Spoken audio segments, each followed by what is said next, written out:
Hey guys, Mark here, Celtic Crossbows. Back up at the quarry, as you can see. The last video seen outside from me was using the custom magazine from Dani and printed through his tests to discover that it needed modification. So the crossbow's now been modified. Now we're going to get on with shooting the little darling and see how she comes out. I haven't tested it, this is the first time since the modifications. Okay guys, for those of you who haven't seen Dani from Spray Paint, his excellent 3D work, this is one of his magazines. This is his custom bowling system and custom trigger fitted. As made by a friend of mine, Alex, over in Netherlands. And we got to see now what we got. Okay guys, we're back in the room. We're back on camera. Just tuck that cable into there. We're going to load her now, see how she behaves. Okay, so the spring retainer looks like it's doing its job. It's stopping it coming back.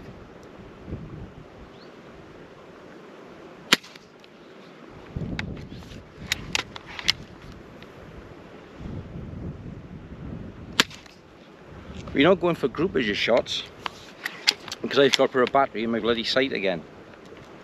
So we just see how she's working. She's working nice. It's certainly solved the problem of recycling the magazine, so the string is no longer catching in here. So we're going to have a close-up now to see if we can see it better in operation. Okay, so the magazine's working good now. Now it's been modified with this clip in the back.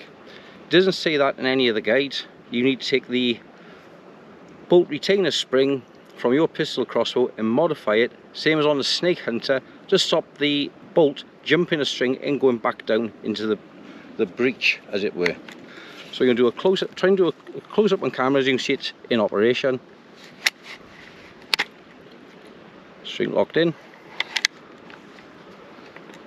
Fire this one into the ground. As expected, that's gone right into the ground. I'm using the 90-pound Steambow Pro Limb,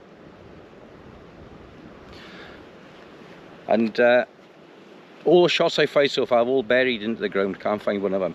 So another good reason to use cheap bolts for practicing and don't use custom bolts like I am is all I got with me at the moment. So save yourself some money and just use cheap bolts for practicing and zeroing.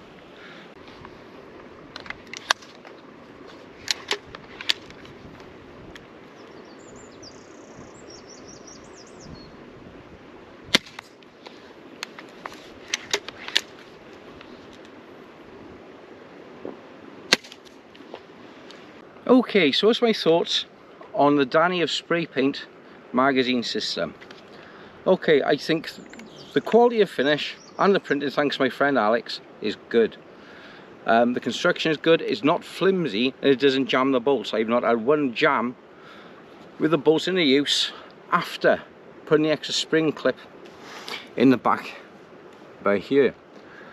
You have excellent mounting options for all your different plethora to put on your crossbow. Things I think which could be improved. It's a bit fiddly to put together, but not so as compared to the Snake Hunter magazine. Like all 3D printed magazines, it's all down to the quality of how you put it together and the quality of printing. And I'm glad to say that my guy who prints these for me is excellent. I'm competent at putting them together. There's no problem. Is it worth the money? I don't know, because the Snake Hunter magazine is only around 75 euros, 75 pounds. It's negligible these days with the postage. This will set you back about 135 pounds. If you was to buy the magazine, for example, by the time you buy it, you print it yourself, pay for all the computer and printing equipment, unless you already got it, it's cheaper to pay somebody else or one of these custom manufacturers now to do it for you.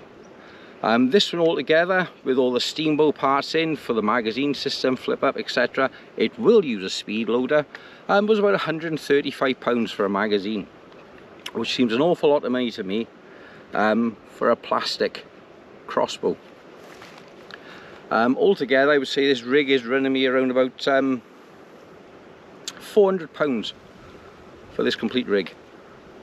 So if you're in the market for a quick change bowline system, this is the only one on the market at the moment. It's as good as you make it, it's as good as you print it. So have another look at this girl.